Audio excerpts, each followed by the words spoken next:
आपके सपनों के आशियानों का लक्ष्य हो या फिर रिटायरमेंट का, वर्ल्ड टूर पर आपको जाना हो या फिर दोस्तों के सामने टशन मारने के लिए महंगा और स्टाइलिश फोन आपको चाहिए, योर मनी आपको स्मार्ट सेविंग, स्मार्ट इन्वेस्टिंग और स्मार्ट स्पेंडिंग के तमाम गुरु मंत्र देता है जो आपकी जिंदगी को आपके सपनों की जिंदगी बना दे। नमस्कार, मैं हूं कविता थपलियाल और आज हमारे मेहमान है कल्पेश अशर। आपका स्वागत है कल्पेश शो पर। तो चलिए आगे बढ़ते बताते हैं आपको क्या है खास हमारे आज के शो में। म्यूचुअल फंड में निवेश संवारेगा बेटी का भविष्य? क्या बेटी के लिए अभी से खरीदे सोना? और महिलाएं कैसे करें अपने रिटायरमेंट की प्लानिंग? तो इन तीन बड़े मुद्दों पर होगा योर मनी पर हमारा आज का फोकस। लेकिन सबसे पहले शुरुआत करते हैं हमारे आज के केस स्टडी से, जो इंद्रजीत साहू हमारे साथ नोएडा से जुड़ रहे हैं। इंद्रजीत, आपका स्वागत है योर मनी पर और बहुत बहुत शुक्रिया, आपने अपना सवाल हमें भेजा। आपके जरिए हम तमाम दर्शकों को भी एड्रेस कर पाएंगे जिनकी वो तमाम फाइनेंशियल प्लानिंग की मंशा है जो आप रखते हैं। ये बताएं मुझे अपने बारे में, आपके परिवार में कौन कौन है, आप कहाँ काम करते हैं, कमाते कितना है? Thanks Kavita for inviting me on this show. मैं बेसिकली सॉफ्टवेयर प्रोफेशनल हूँ और यहाँ पे एक एमएनसी टेक महिंद्रा पे जॉब कर रहा हूँ। और ऑन इन्वेस्टमेंट पर्सपेक्टिव मैंने 81,000 LIC के जीवनान पे इन्वेस्ट किया हुआ है। एंड मैंने नोएडा एक्सटेंशन पे अपना फ्लैट भी बुक किया हुआ है। सो बेसिकली और फैमिली पे मेरी वाइफ है मेरे साथ, she is a home maker and मेरी डॉटर है, her name is Sudiksha, she is 11 month old.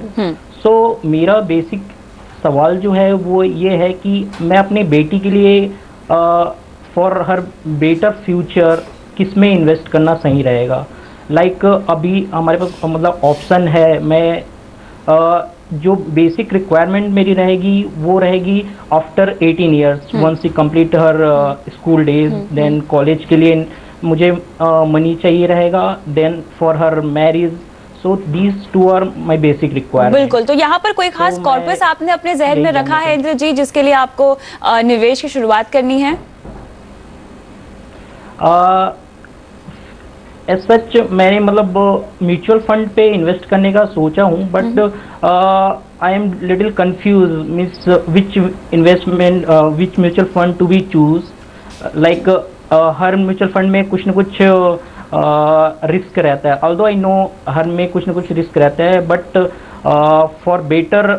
बिल्कुल, यहाँ इंद्रजीत आपको बताना चाहूंगे इनफैक्ट म्यूचुअल फंड के जरिए ही आप रिस्क फ्री इन्वेस्टमेंट कर सकते हैं। यही हम योर मनी पर भी दर्शकों को हमेशा बोलते आए हैं। मुझे ये बताइए, कोई खास निवेश आपने किया हुआ है कहीं और?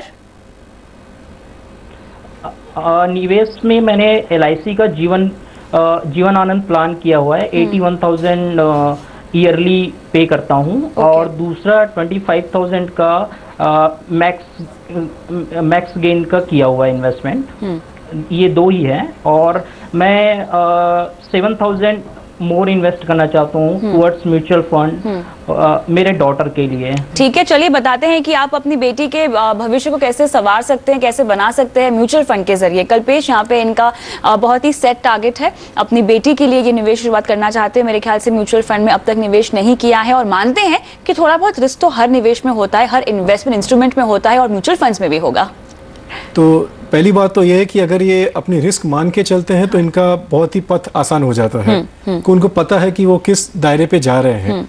अब रहा सवाल म्यूचुअल फंड्स का, तो इंद्रजीत जी मैं ये कहना चाहता हूँ कि म्यूचुअल फंड्स एक ऐसा जरिया है जो एक पहले टाइम निवेशक के लिए अपने आप एक कैपिटल मार्केट्स का बहुत ही आसान सा एक जरिया होता है जिसमें आप इक्विटी और डेट मार्केट में एक संतुलन बना के आप अपने पहले कदम रख सकते हैं। एक चीज यहाँ पे समझनी है कि म्यूचुअल फंड में आप अगर पहली टाइम इन्वेस्ट कर रहे हो तो SIP रूट आपके लिए बहुत ही बेहतरीन रहेगा। बिल्कुल।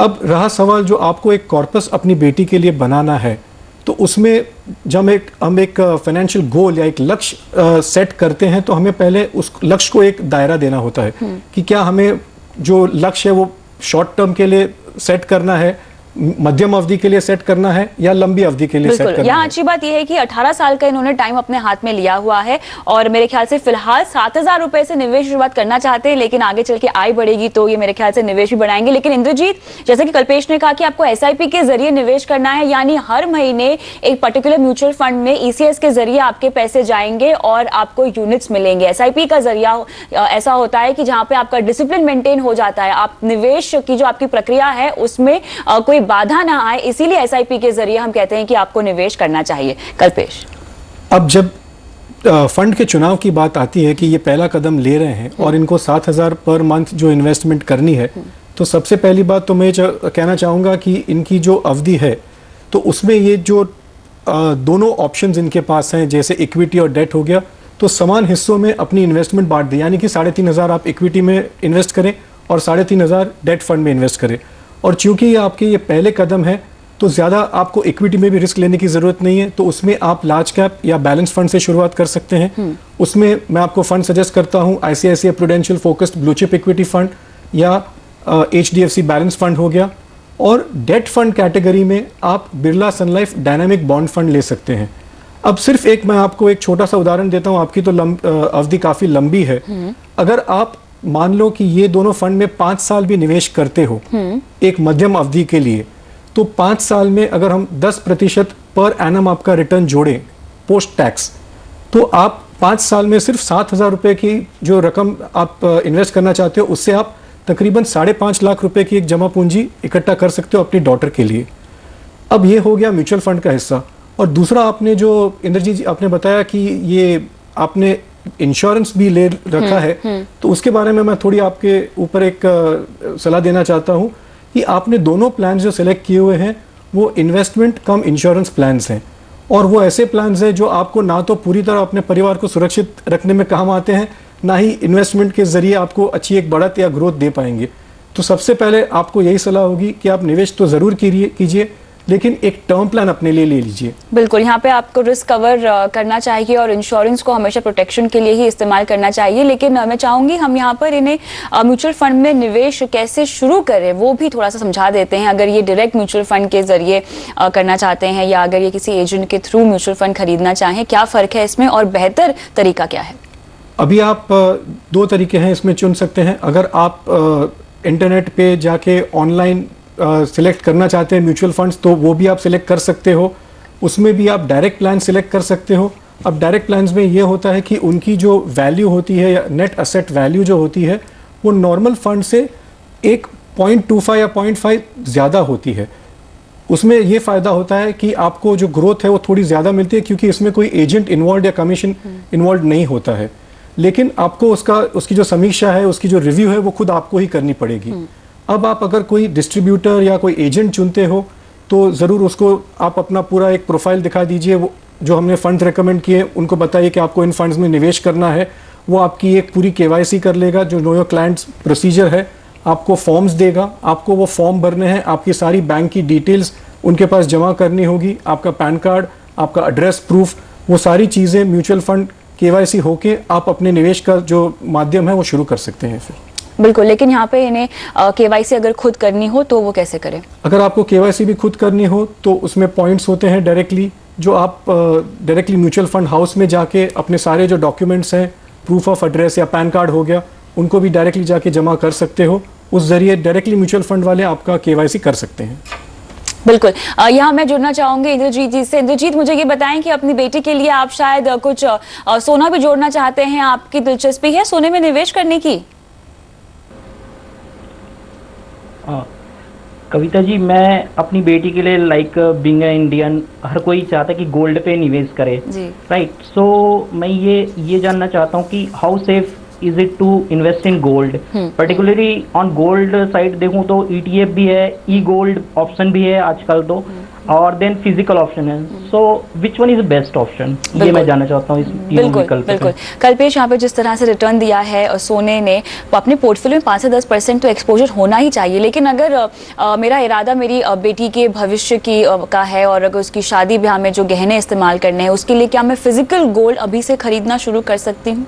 देखिए इंद्रजीत, एक चीज़ मैं पहले कहना चाहता हूँ, जब आपने इंडियंस का जो लव है गोल्ड के प्रति, उसके बारे में बात करना चाहता हूँ कि अच्छी भावना से निवेश होना चाहिए, लेकिन निवेश में भावनाएं नहीं होनी चाहिए। तो एक चीज़ तो यह है कि अगर आपको अपनी बेटी की शादी या आप पैसे जोड़ रहे हो अपनी बेटी की शादी के लिए, तो उसमें जाहिर सी बात है कि आप ठाट से शादी करना चाहते हो, तो उसके लिए आपको जमा पूंजी भी बड़ी लगेगी। तो उसको अगर आपको एक अच्छी कॉर्पस बनानी है, तो मैं ये नहीं मानता कि उसमें गोल्ड आपको वो जमा पूंजी बनाने में उसकी मदद करेगा। अब जो उसमें मानसिक अपना एक सेटिस्फैक्शन होता है, तो उसको अगर आपको पूरा करना है, जैसे हमको गहने बनाने हैं, अपनी बेटी को देने हैं, तो वो आप ज़रूर पूरा कीजिए। लेकिन सोने को एक ज़रिया बनाकर एक बड़े एक्सपेंस की ओर या एक बड़ा लक्ष्य तय करने के लिए मुझे नहीं लगता कि गोल्ड वो काम कर पाता है। उसके लिए आपको लंबी अवधि के लिए इक्विटी ही आपका साथ देगी। बिल्कुल, तो यहाँ पर फिलहाल जो आपको फंड्स रेकमेंड किए गए हैं इंद्रजीत, उसी में ही आपको निवेश करने की सलाह दी जा रही है। ICICI prudential focus blue equity fund और एचडीएफसी बैलेंस्ड फंड, इनमें आप निवेश कर सकते हैं। लार्ज कैप ही उस पर ही आपको फोकस रखना है और साथ ही बैलेंस फंड्स का चुनाव आपको करना है। डेट फंड में आप बिरला सन लाइफ डायनेमिक बॉन्ड भी शामिल कर सकते हैं। तो जल्द से जल्द अपने एजेंट के जरिए या खुद भी अगर आप करना चाहें, फंड के नाम तो आपको पता ही है, बस अपनी केवाईसी करा दीजिए और अपनी निवेश के प्रक्रिया को शुरू कीजिए। आपका कुछ सवाल है? कविता जी, एक और सवाल है इसमें, लाइक म्यूचुअल फंड में भी म्यूचुअल फंड में भी चाइल्ड के रिलेटेड प्लान्स हैं अवेलेबल मार्केट में। सो वो चाइल्ड रिलेटेड प्लान्स भी हम चाइल्ड रिलेटेड प्लान में भी इन्वेस्ट कर सकते हैं, या जो कल्पेश सर ने अभी जो बताया उनके थ्रू जाना ज़्यादा बेटर रहेगा? बिल्कुल, यहाँ पे फिलहाल जो आपको फंड्स बताए गए हैं वो आपकी बेटी के भविष्य के गोल को ध्यान में रखते हुए ही बताए गए हैं। लेकिन मेरे ख्याल से ये जो प्लान्स बता रहे हैं, जब तमाम इंश्योरेंस कंपनियां चाइल्ड प्लान्स निकालती हैं, उसके बारे में इंद्रजीत यहाँ पर बोल रहे हैं। अब मैं वापस वही पॉइंट पे जाना चाहता हूँ कि हम एक कोई भी नाम अगर मैरिज दे दो या चाइल्ड प्लान दे दो, उस नाम जोड़ने से हमारी निवेश की जो प्रक्रिया है या निवेश का जो लक्ष्य है वो बदलता नहीं है। इसका मतलब यही हुआ कि हमें जो अपना लक्ष्य पकड़ के चलना है, हमें उसी को फॉलो करना है। और ऐसे कोई खास बात इन चाइल्ड प्लान्स में या मैरिज प्लान्स में नहीं होती जो इन ओपन एंडेड फंड्स में, जैसे मैंने इक्विटी का जो 2-3 नाम दिए, उसमें है। तो मेरा कहने का मतलब यही है कि अपना जो लक्ष्य है उसको सिंपल रखिए और अनुशासन से अपनी निवेश की प्रक्रिया को चालू कर दीजिए। बिल्कुल, तो इंश्योरेंस प्रोडक्ट्स में जो ये इमोशनल कैच देते हैं ना, child plan, retirement plan, Indrajeet, उसमें आप ना फंसे। फिलहाल जो फंड्स आपको रेकमेंड किए गए हैं योर मनी के जरिए, उसमें निवेश शुरुआत कीजिए और डिसिप्लिन मेंटेन कीजिए, और जितना आपकी जब आय बढ़ेगी तब तक अपने निवेश को बढ़ाने की कोशिश कीजिए। बहुत बहुत शुक्रिया योर मनी पर आकर अपना सवाल का जवाब लेने के लिए। और इसी के साथ वक्त हो गया एक ब्रेक का, लेकिन आपके आगे आपको बताएंगे कि वर्किंग वुमेन कैसे करें अपने रिटायरमेंट की प्लानिंग। बने रहे हमारे साथ।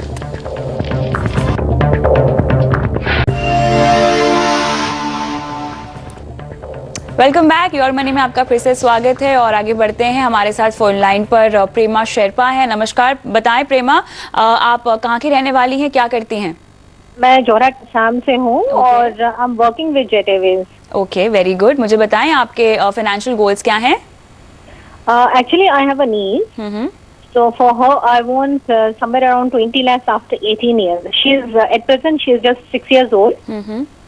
And for my retirement at present I'm 40, so after 20 years I'm thinking if I can get a 40,000 rupees per month, for that how much I have to invest? 40,000 रुपए हर महीना जो आप चाहती हैं रिटायरमेंट के लिए, वो फिलहाल का अमाउंट है, राइट? आप रिटायर होने वाली हैं 20 साल के बाद। हो सकता है कि आपके खर्चे तब तक बढ़ जाए और इन्फ्लेशन भी आप काउंट इन करेंगी, तो मेरे ख्याल से 40,000 का आपका आंकड़ा गलत है। यहाँ पे इसको रिवाइज करना होगा। आपकी इन्वेस्टमेंट डिटेल्स हमारे पास हैं, कल्पेश से बात करते हैं और चेक करते हैं कि आपका पोर्टफोलियो फिलहाल कैसा है। 2 गोल्स हैं इनके, जल्दी से मैं इनके पोर्टफोलियो पे आपकी राय चाहूंगी। प्रेमा जी, सबसे पहले तो मैं आपको ये क्लैरिफिकेशन देना चाहता हूं कि जो आपने रकम जो बताई है आपके लक्ष्य की, वो आपने एक प्रेजेंट वैल्यू में, जैसे कविता जी ने बताया, वो आपने चुनी है। और जब हम कोई गोल की प्लानिंग करते हैं या लक्ष्य की ओर बढ़ते हैं, तो हमें महंगाई दर को ध्यान में रखना बहुत ज़रूरी है, क्योंकि आगे चल के महंगाई दर अगर आप पकड़ लो 7% पर एनम भी हुआ तो एक बहुत बड़ी रकम उसमें जुड़ जाती है। तो अभी अगर आप जो अपनी नीस के लिए, एजुकेशन के लिए रकम जोड़ना चाहती है, तो 20 लाख जो आप 18 साल के बाद चाहती हैं, तो उसमें हम 10% अगर एजुकेशन का इन्फ्लेशन जोड़ दें तो वो रकम बन जाएगी 1 करोड़ 10 लाख। और 1 करोड़ 10 लाख आपको अगर हासिल करने हैं ये एक खास लक्ष्य के लिए, तो आज से आपको तकरीबन 14,500 पर मंथ की एक इन्वेस्टमेंट शुरू करनी पड़ेगी उस इंस्ट्रूमेंट में जो आपको 12% पर एनम की एक रिटर्न देता है। और दूसरा जो आपका लक्ष्य है कि आपको 40,000 रुपए पर मंथ चाहिए आपके रिटायरमेंट के बाद, जो आज से 20 साल के बाद है, तो उसमें अगर हम 7% का एक इन्फ्लेशन जोड़ दें तो वो रकम आपको पर मंथ आज से 20 साल के बाद अराउंड 1,54,000 तक आपको वो अमाउंट आ जाएगी आपको हर महीने के लिए। तो वो काफ़ी एक लंबा लक्ष्य हो जाएगा। आपको अराउंड 2.5 करोड़ का एक कॉर्पस जमा करना पड़ेगा और उस लक्ष्य की ओर आज से अगर आप शुरुआत करते हो तो आपको पर मंथ अराउंड 24,000 रुपये का एक इन्वेस्टमेंट करना पड़ेगा। हम जानते हैं कि ये दोनों लक्ष्य अगर आप दोनों इन्वेस्टमेंट शुरू करते हो तो थोड़ा डिफिकल्ट है, लेकिन आपने अगर शुरुआत कर ली है तो उसमें पीछे मत हटिए।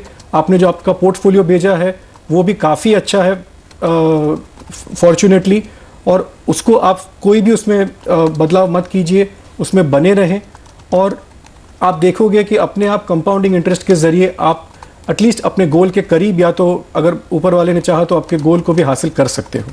चलिए, तो यहाँ पर प्रेमा उम्मीद करते हैं कि आपको सवाल का जवाब मिल गया होगा। अगर आपका और भी कोई सवाल है, कोई और क्लैरिफिकेशन आपको चाहिए तो अपना सवाल फिर से आप योर मनी को भेज सकते हैं। इसी के साथ वक्त हो गया एक छोटे से ब्रेक का। ब्रेक के बाद हम जारी रखेंगे सवाल जवाब का सिलसिला। बने रहे हमारे साथ।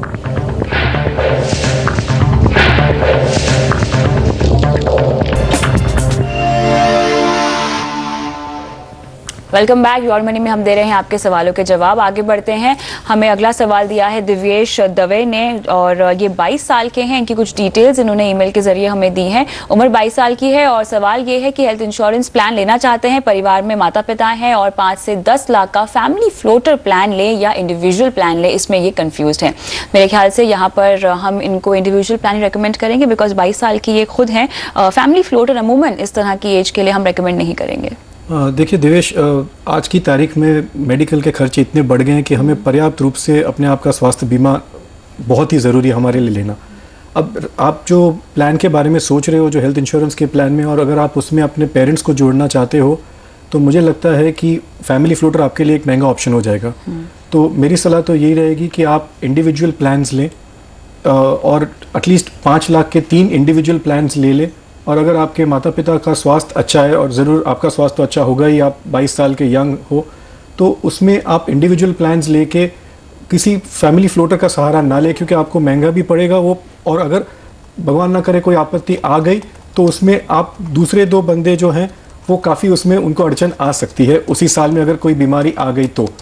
अब आपको ये भी देखना है कि आप जब एक हेल्थ इंश्योरेंस प्लान लेते हो तो उसमें आप जो भी अपने डिटेल्स देते हो, उनका जो भी विवरण है वो बिल्कुल आप सच्चे खुलासे करें और बिल्कुल सही तरीके से फॉर्म को भरें, क्योंकि हम नहीं चाहते कि आगे चल के जब एक क्लेम का समय आए तो उसमें कोई आपत्ति आए या कोई अड़चन आए जिसकी वजह से आपका क्लेम रुके या उसमें आपको कम कीमत मिले।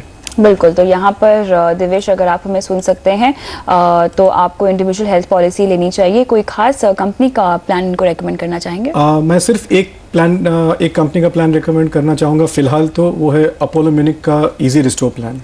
चलिए आगे बढ़ते हैं। और अगला सवाल ईमेल के जरिए विक्रांत ने हमें भेजा है। उम्र इनकी 35 साल है और 19,000 रुपये हर महीना कमाते हैं। मौजूदा निवेश उनका LIC में है और FD में 1 लाख रुपए इन्होंने करा रखी है। लक्ष्य कुछ ऐसे हैं इनके, बच्चों की पढ़ाई के लिए 3 साल में इनको 1 लाख रुपए चाहिए और 4 साल में घर के लिए डाउन पेमेंट के लिए इन्हें लगभग 3 लाख रुपए चाहिए।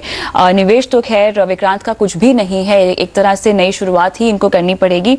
लेकिन ये कहते हैं कि 3,500 रुपये महीना का निवेश ये कर सकते हैं और SIP के जरिए ही निवेश की शुरुआत करना चाहते हैं। क्या क्या फंड्स अपने पोर्टफोलियो में शामिल करें? विक्रांत, देखिए एक चीज़ तो हमने आपकी प्रोफाइल में देखी है कि आप तकरीबन 5,000 रुपये इंश्योरेंस की तरफ पर मंथ आप दे रहे हो। तो मुझे लगता है कि आपको एक टर्म प्लान की ज़रूरत है और आप जो ये प्रीमियम दे रहे हो वो और कोई इंश्योरेंस प्लान की तरफ मुड़ रहा है।